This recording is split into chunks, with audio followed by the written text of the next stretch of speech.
ఓం మహాగణాధిపతయే నమః. ఓం గురుభ్యో నమః. ఓం శ్రీమాత్రే నమః. పరమేశ్వర స్వరూపమైనటువంటి జ్యోతిష, వాస్తు మరియు ఇతర అనేకమైనటువంటి శాస్త్రములను మనకు అందించినటువంటి మహర్షులకి నమస్కారం. హయగ్రీవ హయగ్రీవ హయగ్రీవేతి యోవదేత్తస్స నిస్సరతే వాణి జహ్నుకన్యా ప్రవాహవత్. అరుణాం కరుణాతరంగితాక్షీం ధృతపాశాంకుశపుష్పబాణచాపాం అనిమాదిభిరావృతాం మయూకైః అహమిత్యేవ విభావయే భవానీ. శ్రీమాత్రే నమః. ప్రేక్షకులకి ఆ లలితాంబిక అమ్మవారి యొక్క అనుగ్రహం పరిపూర్ణంగా కలగాలన్న స్ఫూర్తిగా కోరుకుంటూ మనం ఈరోజు వార ఫలితాల్లో 30వ తేదీ నుంచి 5వ తేదీ వరకు ఉన్నటువంటి గ్రహస్థితి ఏ విధంగా ఉంది అని చెప్పి చూసుకున్నట్లయితే మనకి 6 గ్రహాలు ఒకే రాశిలో కలిసి ఉంటాయి. షడ్గ్రహ కూటమి అంటే రవి, బుధ, శుక్ర, శని, రాహువు మరియు చంద్రుడు ఉంటూ దాని తర్వాత నుంచి చంద్రుడు మారిపోతాడు. చంద్రుడు మేషము, వృషభము, కర్కాటక మన మిథున రాశుల్లో సంచరిస్తుంటాడు. కర్కాటకంలోకి వెళ్ళాడు కానీ మిథునం వరకు సంచరిస్తాడు 5వ తేదీ వరకు.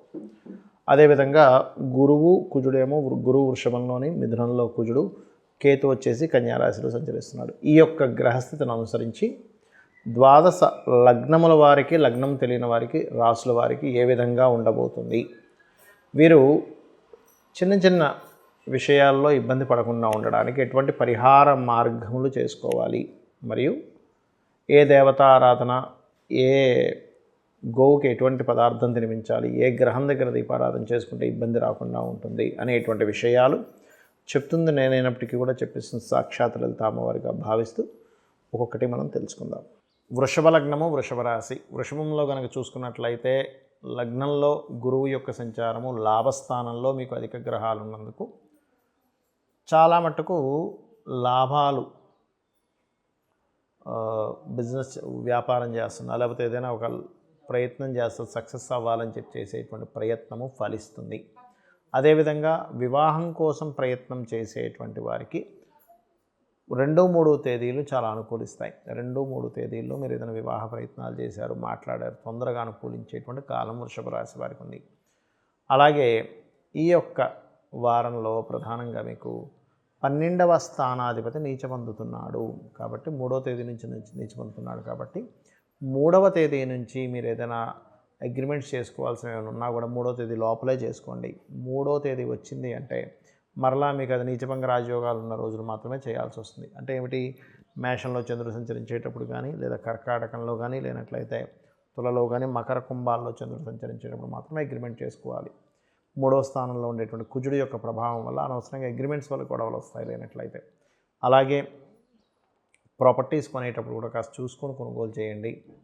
కాకపోతే అన్ని రకాల లాభాలు ఉన్నాయి కానీ ఎంతైనా సరే ఏదైనా ఒక ఆస్తి కొనుగోలు చేస్తున్నాము, ఆస్తి సంబంధించిన విషయంలో కొన్ని డిస్ప్యూట్స్ ఏర్పడుతున్నాయి, జాగ్రత్తగా. ఎందుకంటే మీకు ఆలోచనా స్థానంలో కేతు ఉన్నాడు.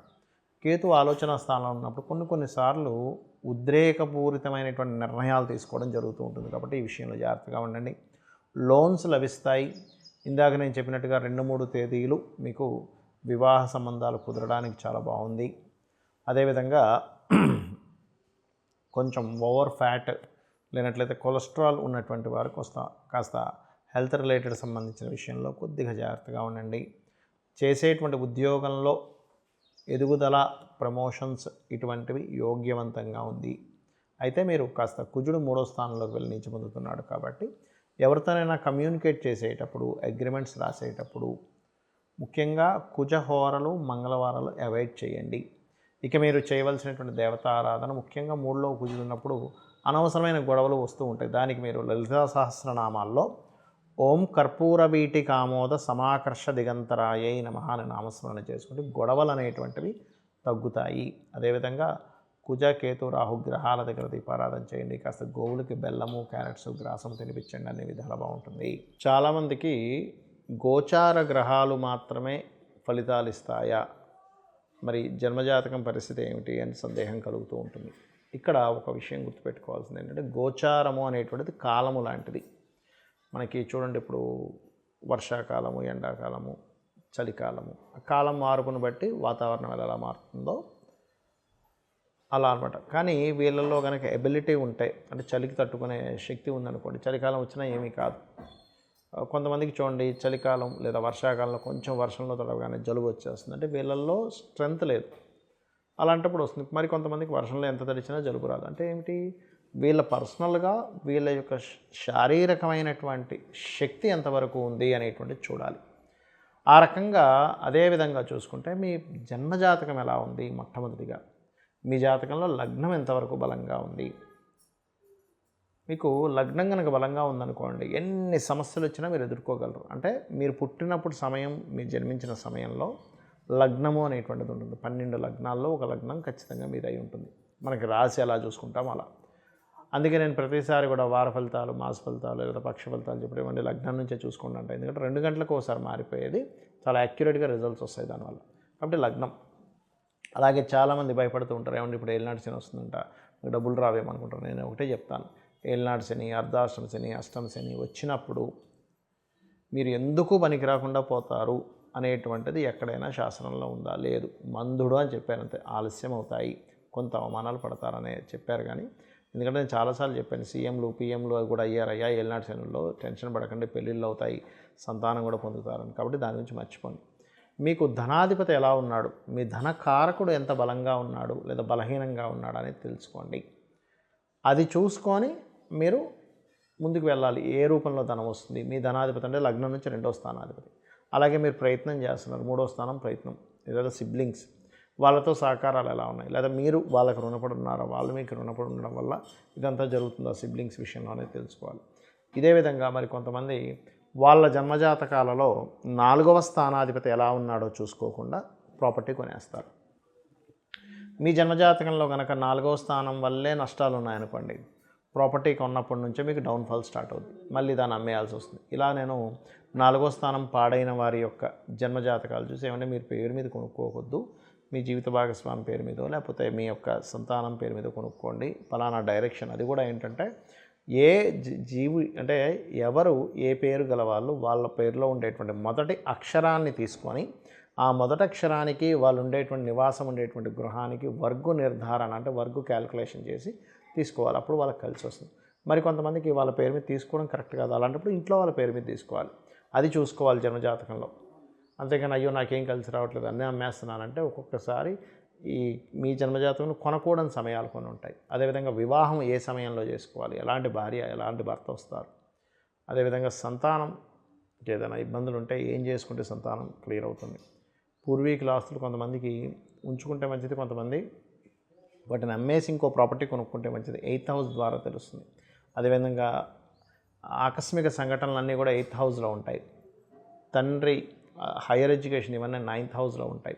వీళ్ళ వృత్తి ఏమిటి అసలు అంటే, ఈ ఫలానా ఏ వృత్తుల్లో వీళ్ళకు ఉంటే కలిసి వస్తుంది. చాలామంది తెలియక వాళ్ళకు ఉండేటువంటి జన్మజాతకంలో ఏదైతే వృత్తి నిర్ధారించబడిందో దానిలో ఉండకుండా వేరే వేరే ఏవో చేస్తూ ఉంటారు. ధనం సరిగ్గా రాదు, ఆ వృత్తిలో వాళ్ళు ఎదగలేకపోతుంటారు. కాబట్టి మీకు ధనాధిపతి ఏ వృత్తి ద్వారా ధనయోగాన్ని ఇస్తున్నాడు, లేదా వృత్తి లేకుంటే వ్యాపారం, ఏ వ్యాపారం ద్వారా ధనయోగం ఉంది. కొంతమందికి వ్యాపారం కలిసి రాదు, అలాంటప్పుడు ఉద్యోగం చేసుకోవాలి, లేదా ఇంకోరెవరైనా ఆ వ్యాపారాన్ని చేస్తూ వీళ్ళు దాన్ని గైడ్ చేసేలాగా, వీళ్ళు మనీ పెట్టకుండా జస్ట్ సర్వీస్ చేసేలాగా అలా ఆ రకంగా చేసుకోవాలి. ఆ రకంగా విదేశీ యోగాలు ఉన్నాయా, లేకపోతే ఇక్కడ ఉద్యోగం చేసే యోగం ఉందా, ఎప్పుడు ఇన్వెస్ట్మెంట్స్ చేయాలి. చాలామందికి తెలియక ఇన్వెస్ట్మెంట్ చేయకూడని సమయంలో ఇన్వెస్ట్మెంట్ చేసి ధనాన్ని మొత్తం పోగొట్టుకుంటారు. ఇది జన్మజాతకంలో చాలా స్పష్టంగా ఉంటుంది. నేను ప్రయోగం కూడా చేసి చూసా దీని మీద. అంటే ఇది ఎంతవరకు కరెక్ట్ చూద్దాం. 12వ అధిపతి పాపగ్రహాల్లో ఉన్నప్పుడు ఇన్వెస్ట్మెంట్ చేస్తే ఏమవుతుంది, 12వ అధిపతి శుభగ్రహాలతో ఉన్నప్పుడు ఇన్వెస్ట్మెంట్ చేస్తే ఎలా కలిసి వస్తుంది అనే దాని మీద నేను చూసి చెప్తున్న అంశాలు ఇవి. కాబట్టి ఈ యొక్క జాగ్రత్త తీసుకోండి.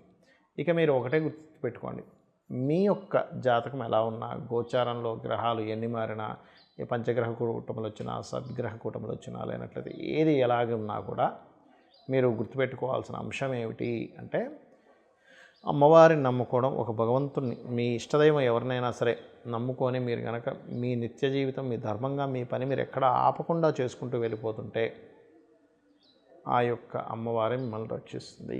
శ్రీమాత్రే నమః.